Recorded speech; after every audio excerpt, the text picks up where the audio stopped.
Super excited to be at 25 in Dallas and have 3 of the awesome team members.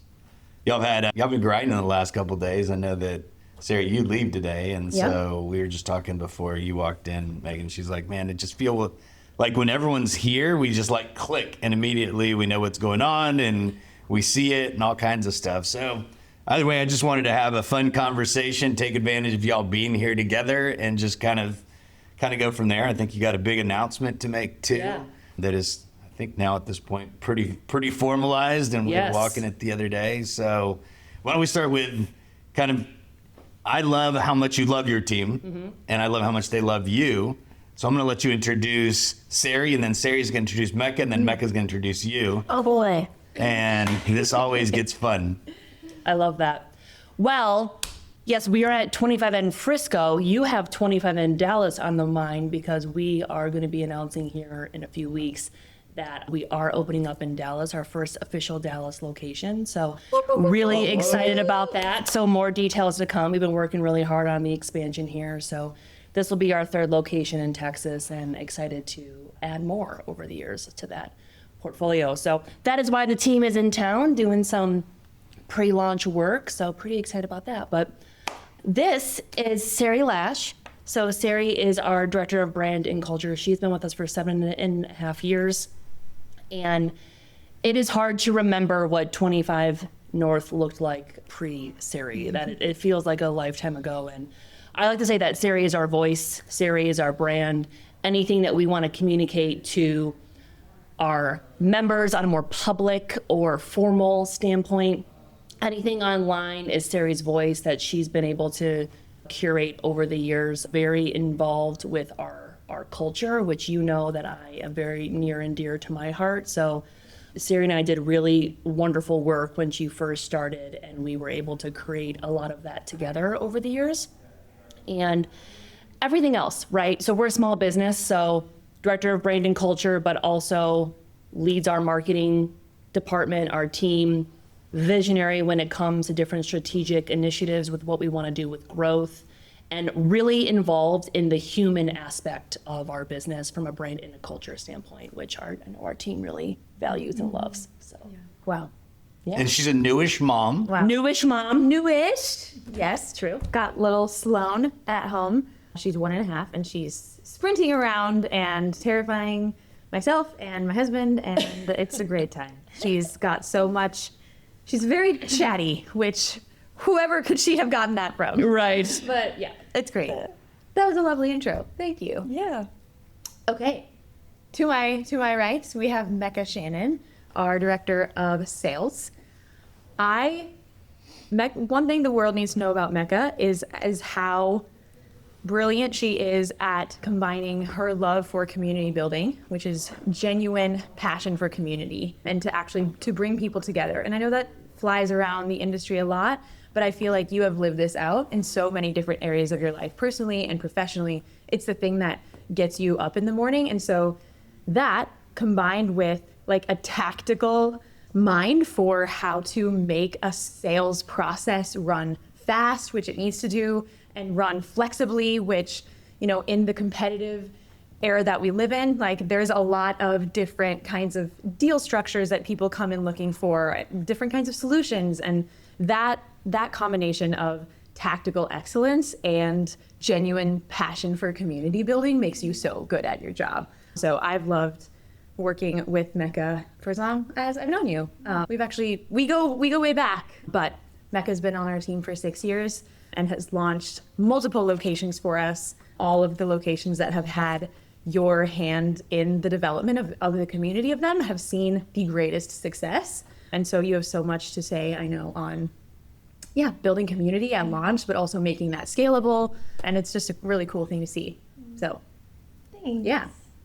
This is so fun. I like an introduction like this. Okay, this is Meagan Slavin. She is our COO. And more than that, Meagan leads our team daily in strategy and vision and rallies. She's the troop rallier for all departments. finance and sales and operations and marketing and all the things. And we know that we can count on her. Wow, I'm gonna try to not get emotional about this. It's just like looking back at everything that you have done for 25 North is so impactful, and not just us as a company, but us as humans. And I wouldn't be who I am today without you. I know that's a shared common theme for all of us in the whole company. And so you lead us not just in business and what we have going on, but in our lives too. And that's just such an impactful thing to be a part of. You go find our new locations, you help us strategize new sales processes and issues that we have going on. And then outside of that, you're like the best aunt that I've ever seen, and so inspiring as I consider being a mom myself and like getting to be able to talk about real life things. And yeah, you do so much for us individually as well as the company. So really grateful for you and the last, how long? 12 years? 13 years? 12 of leading us. So it's been fun. It's best. And this is what I love about this team. Like, each of you, as the other person was introducing you, like, I was watching your throat and your upper lip, and it's like there's emotion and feeling behind it, right? Y'all aren't just colleagues. They're not just your employees. You're not just their boss. And that's what I love about this team, right? That's what I love about our industry as a whole. But certainly I think there's teams and organizations within the industry that really live it out. And so now I'm going to kind of do the same. And so Mecca, I still remember meeting you, and at the time Noah, your amazing husband, was working for the company too. And y'all are just such a ball of joy, right? Individually and together.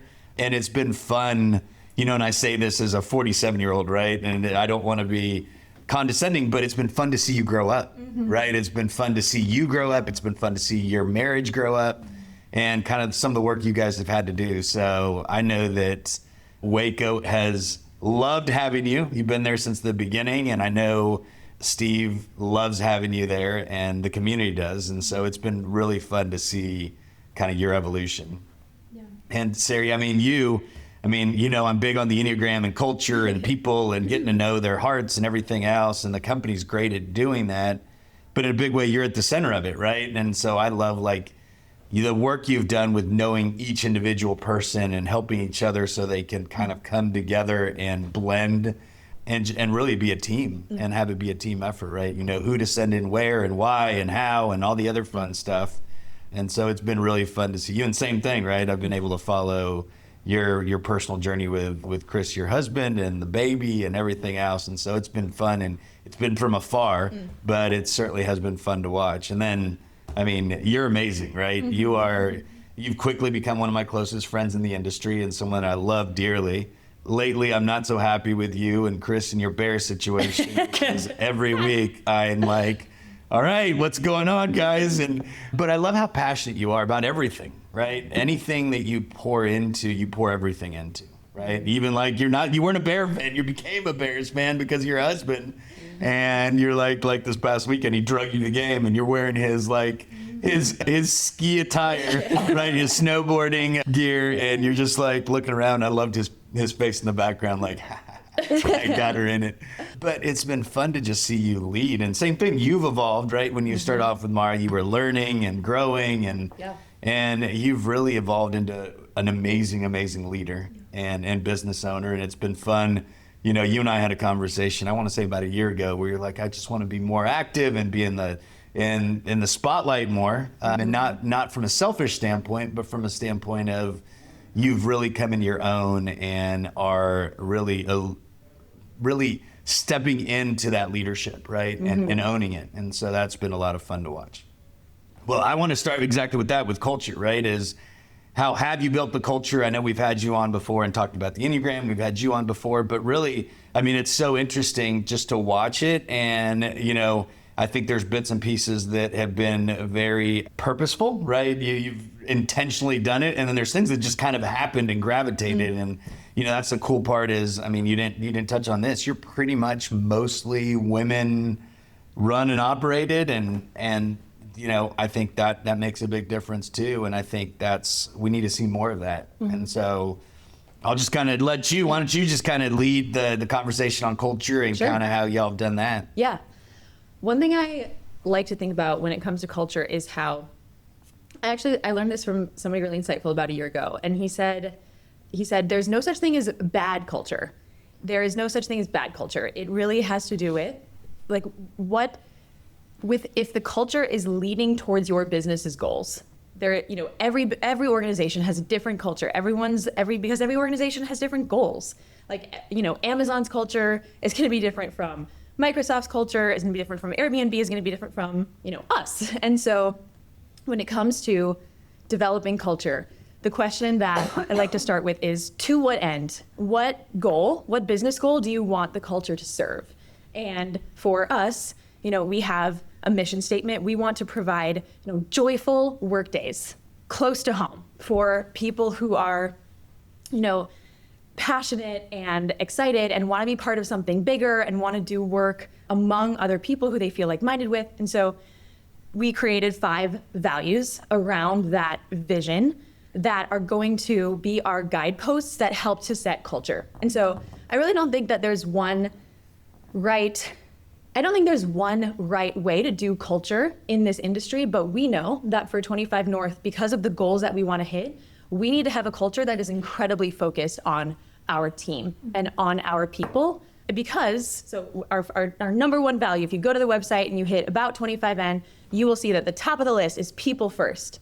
Like, we want to be a company that sees the humans around us not as a means to an end, not as commodities, but as like valuable. And so we want to take time to help people feel connected and invested in and cared for on every level, whether that's like at the start of a team call on a Tuesday, you know, starting with like, you know, how is everybody doing, and leaving moments for genuine connection, or, you know, at the desk, you know, remembering that someone's dog had surgery over the weekend and asking about that. And so people first is a huge guidepost for us.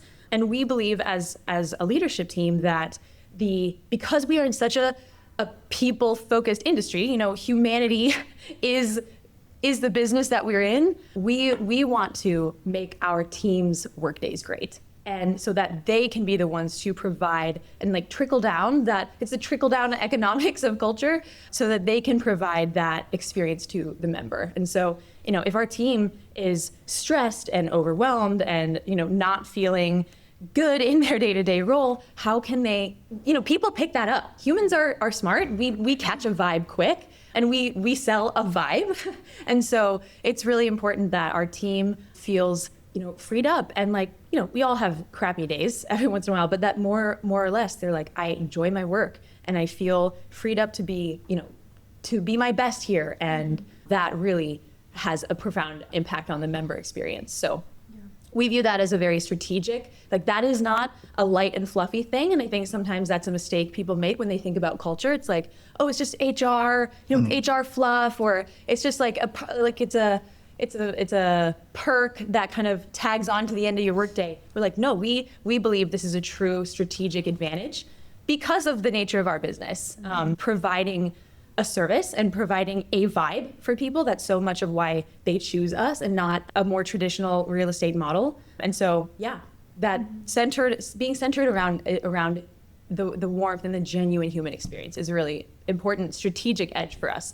So yeah, that's Yeah, and I think that's something that's interesting that I've been able to experience over our years at 25 North is we've made certain pivots to our culture or our brand in order to serve the people that are in it, the different demographics that are switching with 25 North over, you know, the economic landscape and everything like that. But also I think sometimes this specific word of like culture of whoever your company culture is can feel a little intimidating sometimes for someone trying to either enter into a company like that, or maybe if they're already hired, like, I actually don't feel like I'm not rainbows and sparkles every day. So what do I bring to this? And I think that's something that we've always done really, really well is we're okay. Like we're okay with every single person being a little bit different, someone bringing something different to the job.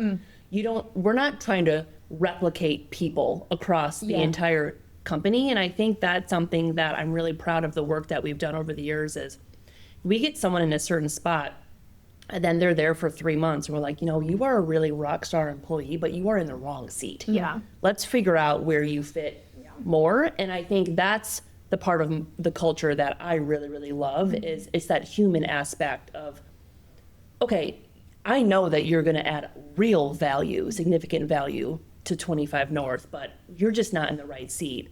We got to figure out where to put you in order to benefit you, but also benefit us.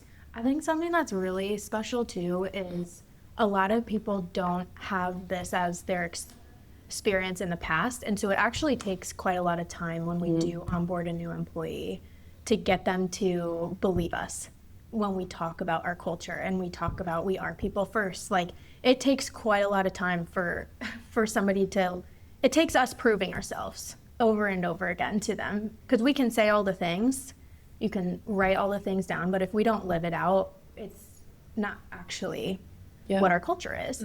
And so it's really cool to see people's aha moment when they're like, oh, I actually don't have to be worried about taking this day off to go help my son get his tooth pulled because they trust me, they know me, they understand, they are people first, they truly believe. And so it's really cool to see people have that moment of like, oh, they actually live what they're preaching, and it starts healing some of their past hurt from work. And so it's really cool to watch that too. And I love too what you were saying too. It's such an important part from a coaching perspective because we could hire somebody and in an interview process it makes sense for this role, but we quickly learn that is not the best fit for them. So we either create a role or we change the role or we figure out, okay, this community manager is going to do this and the hospitality coordinator is going to do this, or we're just going to swap it up and it works better for everybody. And I think something that always gives me a green flag where I know I'm like, okay, we're doing this really well right now is when we will have one of our team members, maybe they're calling me, maybe they're calling one of you, but they get on the phone and the first thing out of their mouth is, hey, I really screwed up on something and I need you to help me through this. And the fact that they picked up the phone, they'd be like, I really messed up and I don't know what to do about it. And then around them, like, okay, cool. What'd you do? Let's talk it through. Let's fix it. Let's get some other people involved. And the fact that they aren't hiding it, sloughing something under a rug, and all of a sudden trying to damage control themselves and probably would end up making it worse, whatever the situation is, that gives me key indicators that I'm like, okay, we're nailing this. People feel comfortable enough to grow and mess up and then get better and do some really cool stuff here.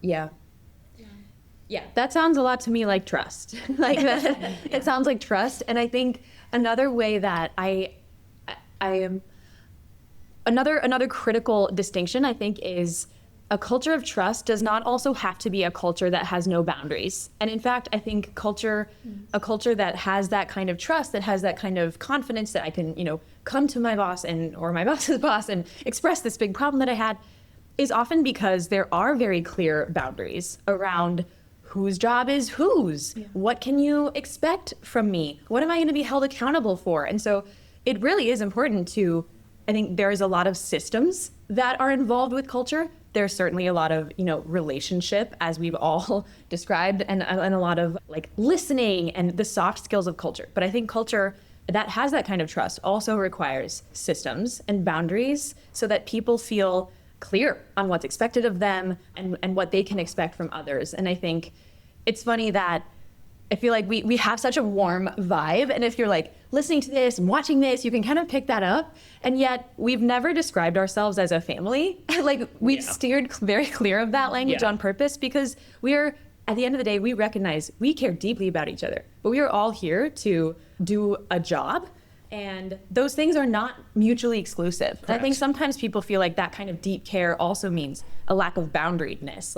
Now we're all going to be texting each other at 9 p.m. or, now Megan's going to be, throwing all of her like personal or business woes on me or whatever. I'm going to be doing, whatever it is. So I think that those kinds of boundaries also create an environment where, you feel really freed up to lean in because you know that your job isn't going to consume all of you. And I actually think that's really important, is to have to some degree, like those silos in your life, and to feel some level of separation that gives you, breathing room when those problems come in business. You have somewhere to kind of retreat to get fresh perspective, and then you get to return back to the work with fresh energy. So I think that's another crucial aspect.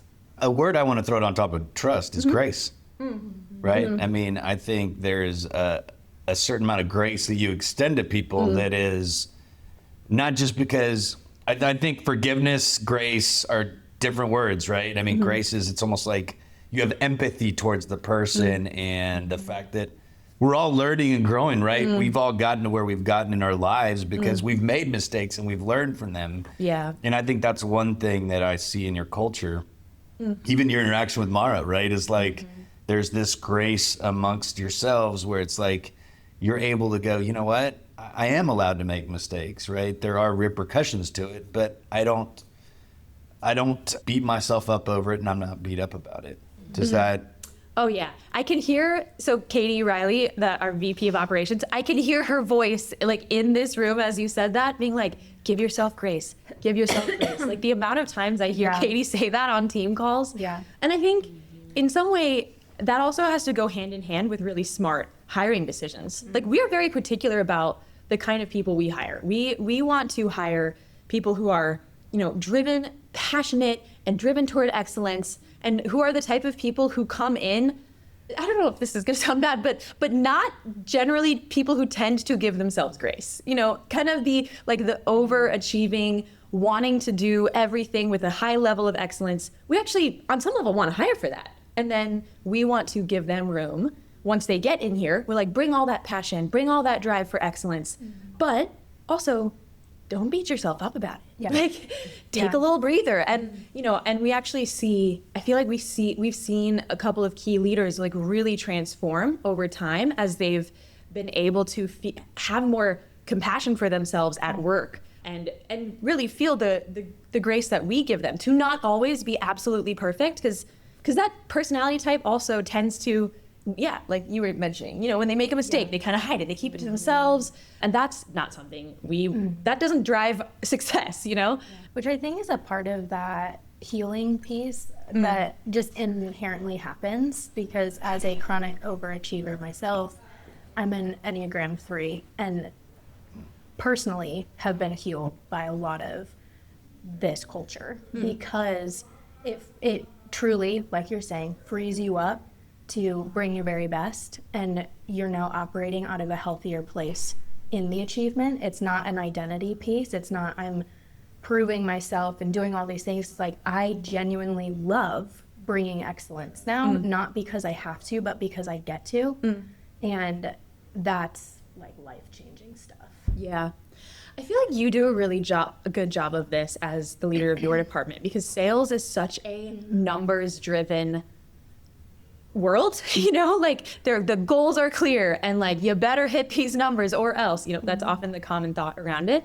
And so I'm curious if you have thoughts off the dome on, how do you balance the drive, the ability, the culture of grace while also driving towards results on your team? Yeah, well, I was actually thinking about this earlier too, because, Sari spearheads our culture, but it has to seep into every department. We all have to own that for ourselves. So we have to, on the sales team, on the ops team, on the marketing team, on the finance, everybody in the company has to be bought in to the culture.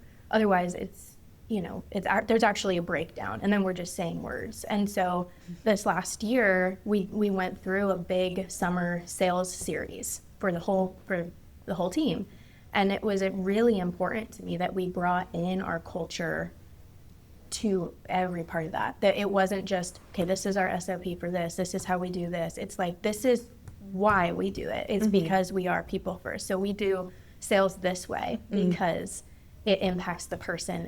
It is, we are leading people first when we operate that way, when we give tours that way, when we email that way, when our AI sales agent responds that way. Like, all of it has to point back to who we are as a company. It's important that from the moment a lead enters the pipeline and engages with the brand to the moment they're a member and then beyond, they're experiencing our culture, they're experiencing who we are. And so that's incredibly important. But from like a team perspective, I think an important shift for sales, for us, I think, for sales in the past year, especially as we've started doing EOS, is that sales involves every single person in the process. It's not just the people who are on the sales team. Yeah. It is every community manager. It is the VP of operations. It is everybody is a part of that process. And how are we going to show up with our unique area of interest, or the thing that we are responsible for, with passion and care and understanding, and know that we are not alone in the numbers. So it's important to me that our business development specialist, Nico, doesn't ever feel alone in his part of the sales process, but we're all a part of that, and we're all going to show up passionately and excellently in that part of the process that we hold. And then knowing that you're not alone in that is actually been freeing people up. And it's been really cool to see people kind of like release some of that pressure and know, oh, if I give like a really great tour but they don't sign up, it wasn't my fault. Like, okay, yeah, it's no one's fault. Like, let's talk about it. Was there a breakdown in process? Like, did the follow-up not go well? Where was the actual breakdown? Was it something completely out of your control? Like, did they just go somewhere else that gave them an office for $2? Like, that's not something you can control, because we're not going to sell an office for $2. So, Yeah. like, figuring those things out and being available for the team to process that, I think, is really important. So, we do our bi-weekly sales connects, where we're talking about those things and sharing, areas that we're feeling overwhelmed or stressed out, or we set the goals, but the goals don't define you, and that's not your identity, but it's a great, trajectory for us and helps us have some sort of direction in the craziness of the day. So it's I feel like just a presence. We are here. We're available for you. Let's talk about it. Let's continue conversation. You're not alone. We're all a part of this. We're collectively selling these things together, and it's important that you show up and do your very best.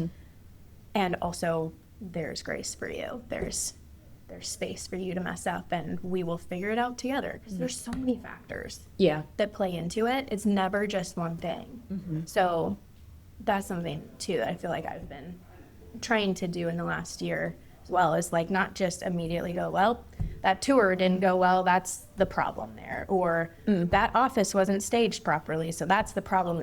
It's never one thing. It's multiple things, and it's important to evaluate the whole process and be intentional with the whole conversation to figure out where can we tweak and improve. And and going back to that word trust, I think this is something that enough people don't talk about, is if you have a team that trusts each other, that directly affects your bottom line in such a positive way. So if your community managers are giving a tour and they're like, they don't like whatever, the type of furniture, or like Nico was talking about, like, we are just off on pricing on this. And the fact that someone on our team, really anyone, feels comfortable enough to have a really honest, blunt, even conversation about what's working and what's not, then we accept that feedback, work with them to make a pivot on whatever's going on. We've changed entire company processes sometimes on just a very entry-level employee's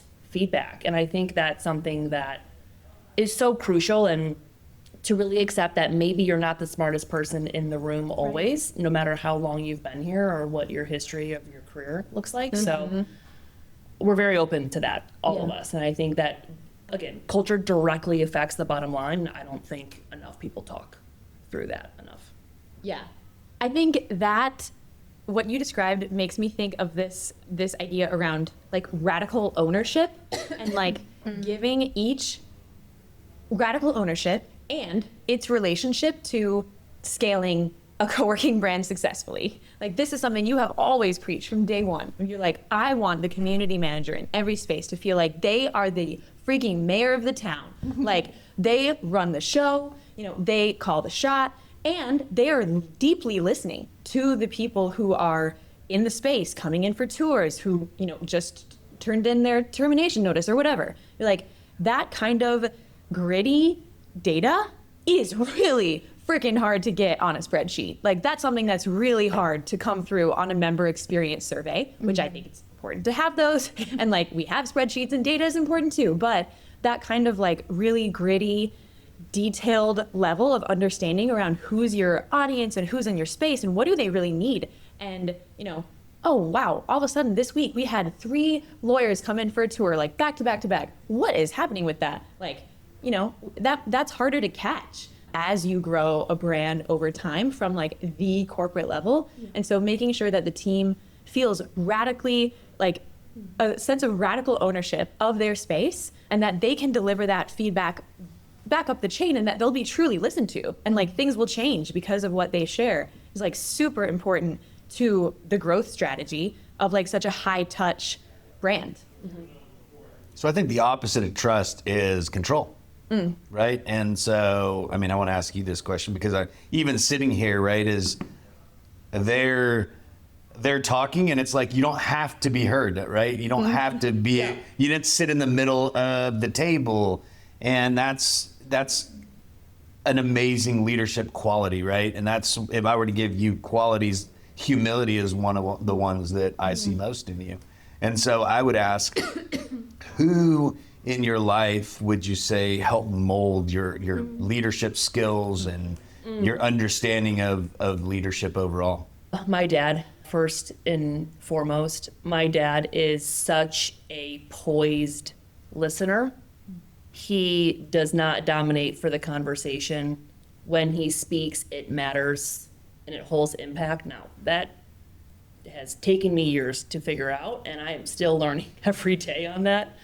I am a quick trigger sometimes on if I have a thought to say, like it'll be heard. So I do appreciate that compliment. That is something that I've been working really, really hard on over the years too. And I think it's something that it's hard too. If you have something to add, I always want to hear it. And that's something that we really preach in our company as well. But my dad, for sure. I have witnessed him in so many different leadership rooms, examples, everything that he's brought to the table over his life. And I think what has resonated the best with me is when I talk to somebody and they figure out that we're related, they talk to me for 10 minutes about the impact that guy has made on their life. Wow. And that is something, I get to hear different stories of what he's done for someone that I'm like, you should probably tell him that. I hope he gets to hear these stories as well. But yeah, he shows up. He's become a mentor for all of my guy friends over the years. Everyone's got different relationships with their parents, and I'm lucky that I had an example of leadership, hard work, solid love, everything. And I was told my entire life that of course I can do that. You can do whatever you want. Sure. I went to art school, right? So I went to art school. I was a art director for a marketing firm and called my dad. I said, I met this lady. She's starting this business. It's called Coworking. I think she needs me and I think I need her. And I think I'm going to start it with her from the ground up. And he goes, okay, let's talk about it. And then, my entire career, college experience, and, he's, of course, you can do whatever you want, right? So we had a really good conversation about it. And I think that has made the biggest impact on my life is how he handles situations. He researches the new TV for 2 weeks before he buys it, that kind of stuff, a little bit, some of that drives you nuts too, of course, but. Well, that's also your husband. Yeah, right. I gotta say, well, they say you marry your dad. Well, it's pretty close. So, yeah. So I just think intentional living life intentionally every single day. I think I learned a lot from him. So, Well, you said you often suggest that people say that to your dad. So if you were to look in the camera right now and be talking to your dad, what would you tell him? Yeah, I would say thank you for making me feel like I could conquer the world when, maybe I couldn't, but I always felt like I could. Making me feel like I was the smartest, the strongest, the bravest. And I believed him, right? I believed him. Everyone's like, how was it growing up when you were 6 foot tall and everyone else was so much shorter? Wasn't that hard? I was like, no, because everyone told me I was awesome. So I believed him. And I just think he really installed that into me. And I am really grateful that I had that leg up on my confidence. And I think the beauty of it, and I want y'all to speak into this, but I think you've passed that on to your team, right? I was about to say that. Yeah. She's the biggest cheerleader. You were talking about how, she's now Bears fan. She's like anybody's fan. Whatever you love, she will cheer that on. And yeah, you show up for your sister-in-law's Iron Man. Screaming, so excited for him. Just such a huge cheerleader for every single person, and reminds you that you can do this. And it's, powerful stuff, for sure. Yeah. That's nice. Yeah, it's why you have a team that's really stuck around. Yeah, for sure. That level of personal investment and real devotion to helping everyone on your team level up their skills or go as far as they possibly can in their lane, whether inside or outside of 25 North. And the irony is, I think people really miss this. I see leaders who get scared that people will leave, and so they really clamp down on control, or they're like, well, okay, then you can only use your education allotment towards something that's specifically related to our company's goals. And you've taken the exact opposite approach. You've been like, go, learn the thing you want to do, go charge as hard as you can towards the goal that you have. And that creates an environment that, ironically, people are like, wait a minute, do I want to stay forever? And that's why, 7 years and 6 years. And Katie's been here 6 years, and your people really feel devoted to the mission that we're on all together. Something I was having a conversation, I can't remember with who, a different owner a few weeks ago, and I was telling them that it becomes very obvious, usually right off the bat, if this person is here for as long as they're hoping to be, or if they're here for 6 months. And I said, we give every single person the exact same onboarding, and we make sure that when it becomes clear, oh, we're just a stepping stone, you're just gonna be passing by, that's fine. I'm glad that we kind of get the gist of that, but it's also, okay, we're gonna pour in equally to you. We're gonna give you all the same resources, all the same education. And usually what that turns into is they become a really good reference for you. Sure. They make really big impacts anyway. Sometimes they stay longer, but it's also the referring membership. They're coming back once in a while when you need that extra help, and then all of a sudden they become your event staff and things like that. And I think that's something that a lot of people don't really think about when just pouring in equally, no matter who that person is and whatever the impact. Maybe they're just gonna be, walking by in the breeze, or maybe they're gonna leave real footprints on the company. It doesn't matter. Yeah. They need to have the same experience for sure. Yeah. I feel like this is a great shout out. There's a moment here for a shout out for Katie, who we all wish was at the table, but there is a real cost to that operationally if you aren't strategic about it. We believe as a company that cost is worth it for the tremendous outcomes on the business, but also it requires strategy. You have to have a really tight onboarding process that you can execute every single time across the board. And Katie's done a really good job of taking that culture and turning it into a replicable process that it's we can run this play in 90 days and someone's up to speed. And it's never good enough for her. Poor Katie. That's so true. Give yourself grace. Yeah, maybe just take her own advice. Maybe like it's actually quite hard for me sometimes. It's like once a year, maybe twice a year. The team is like, we're on a debriefing call about, we could this promo better, this whole thing, and they're dissecting. They're looking at their Gantt chart that they made for whatever, and all their data, and then analyzing everything. And I'm just like on the call, like, guys, we used to do this on Post-it notes. Like, can we just all chill here? We're doing a fine job. Oh man, whole bunch of Enneagram 3s on this team. That's funny.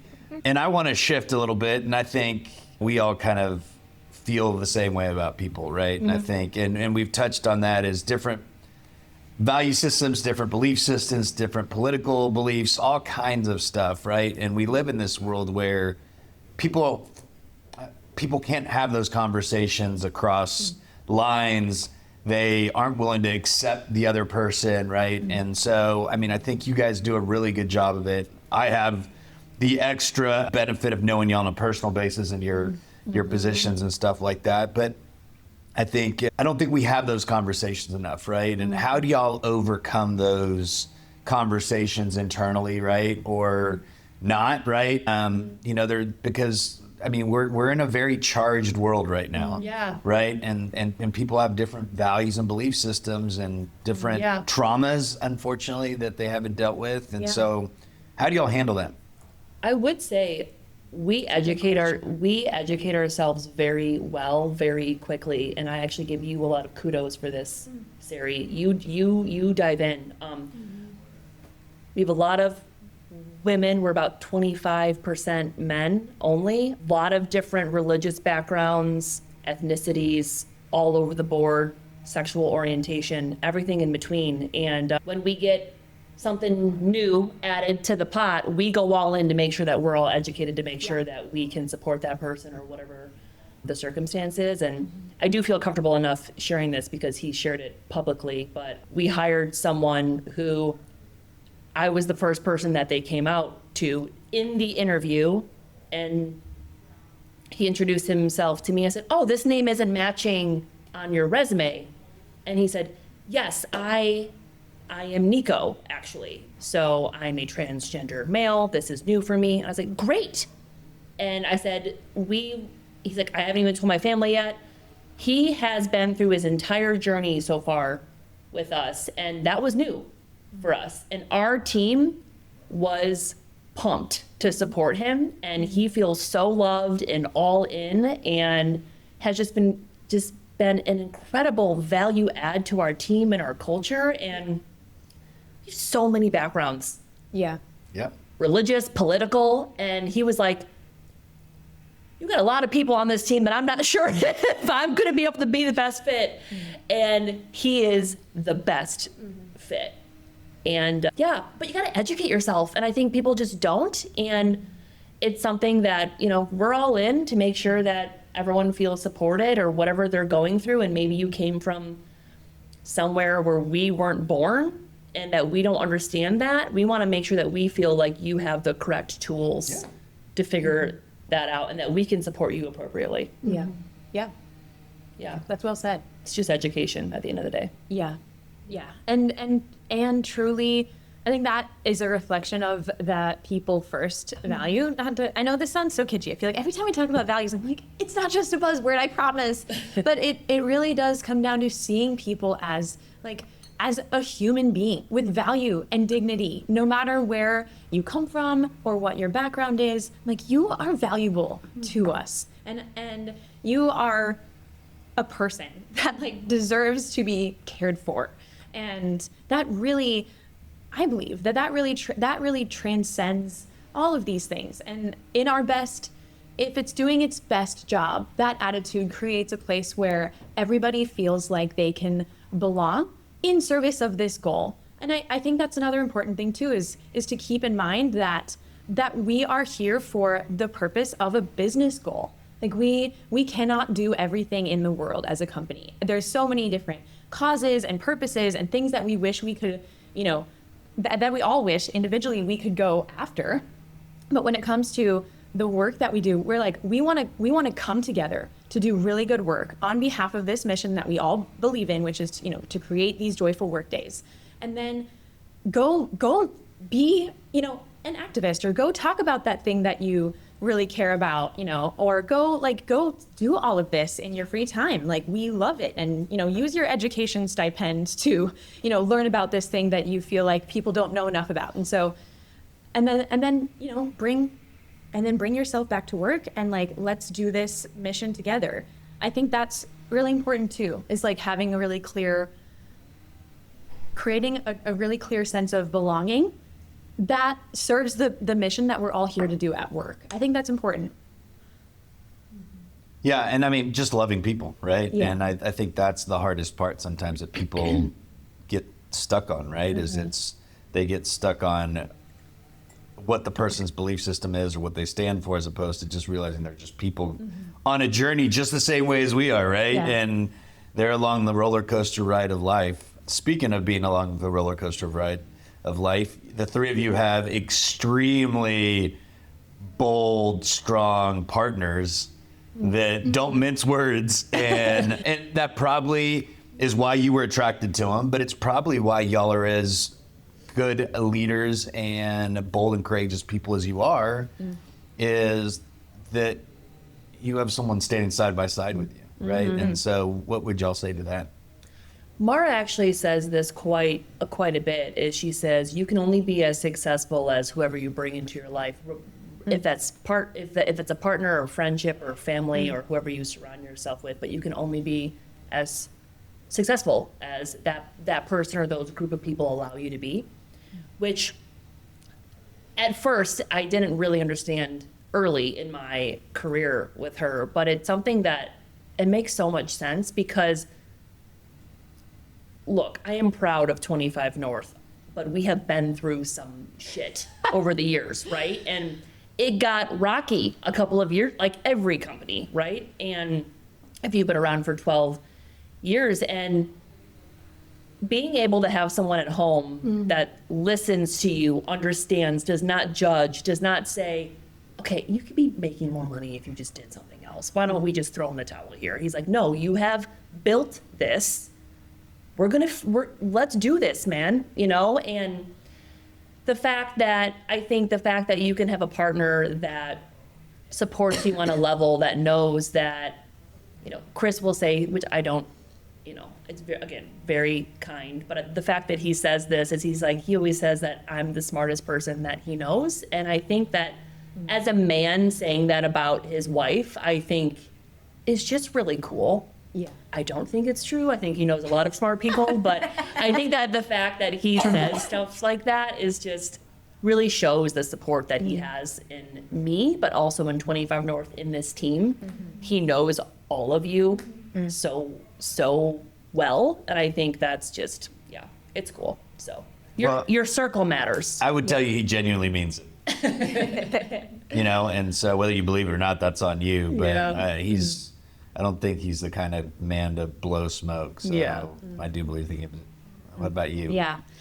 I don't know anyone who is the combination of whip smart and ambitious and yet so empowering as Chris Lash, as my husband. I am so, I feel like there's so many moments where I will watch him take an opportunity to lift somebody up or to give someone else a platform. He's so passionate about, giving space to people who maybe don't feel like they have what it takes. He's like, no, you have what it takes. Go do that. And I've gotten to watch him do that for, the time that I've known him, over 10 years. And I feel like and I benefit from the fact that he does that for me too. The fact that I'm here, and he's home with our daughter, and he's an MBA candidate at Ross. He has a lot going on, and he's like, no, babe, do all of your Q1 travel. I've got it. Don't worry about it. And it's that give and take and back and forth. It's he's got stuff going on and I've got stuff going on. We're high-fiving as we are packing the suitcases to go in separate directions. And that kind of support is really irreplaceable. So I'm grateful for the person that he is, and to get to be teammates for each other and supporters of each other's goals. It's really special. He's a great bartender for 25 minutes. That is so true. Yes, that's so true. That is actually a really good story example. Yeah. All of our husbands. Actually, yeah. Which of the 25N spouses has not? No spouse is attended safe bar? at 25 North from that working for us for free at some point. The Chris's, the 25N Chris's. I remember that. At the grand At the grand opening, opening. mixing drinks with their black T-shirts. Oh, core memory. Hysterical stuff. So funny. What about Noah?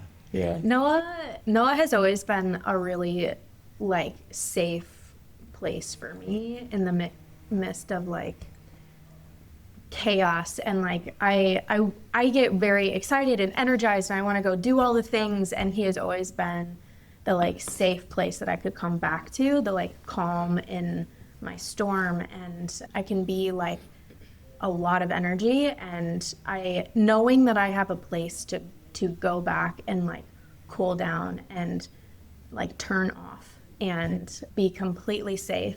He's like single-handedly kept me alive the last year, like making sure I'm fed and have what I need, and you know my space really impacts my mental health. So if my space feels chaotic, I feel chaotic, and I haven't always had the energy to come home, make dinner, clean the house, and do all the things. And so he has like quickly stepped in to make sure that I had what I need. He could care less. If we had a beautiful meal, he'd eat chicken nuggets every night if he wanted, you know. As long as they were dinosaur shaped. Yes, dinosaur for sure. And, you know, the space doesn't really matter, but it matters to him because it matters to me. And I know that at the end of the day, that if there's something that I need, he will step up and make sure that I'm taken care of. And that has been, you know, just such a gift in our marriage and life in general. But he also is just such a cheerleader of me and like reminds me who I am when I forget who I am. And that is truly such a gift to have somebody that on your like worst days, you know, will look you in the eyes and be like, I love you and you can absolutely do this because I've seen you do it before and you have what it takes. And yeah, just like such a like calm presence to the chaos of, you know, life sometimes. So he's great. Well, I love the fact that you guys jumped in full bore on this. We're like, what are we going to talk about? And I'm like, trust me, we'll find something. We don't need a didn't get past facilitator. culture. We didn't We get don't past need a culture. facilitator. So, I mean, I know we had a hard stop. We have a hard stop, or we could have kept going. But thank you so much for taking time. And I'm so glad that y'all had a great week. And I know the two of you are still here for a couple more days. And so thank you so much. And we'll have to do part 2 with Katie and maybe a couple Yeah. other people or whatever the Yeah, case we got to is. get But- Katie on. but Yes. the timing was good. Katie's the glue that holds us together. So we're nothing without Katie. We got to keep that girl. Without a doubt. All right. Well, y'all jump into the next meeting, but thank you so much. Thank you.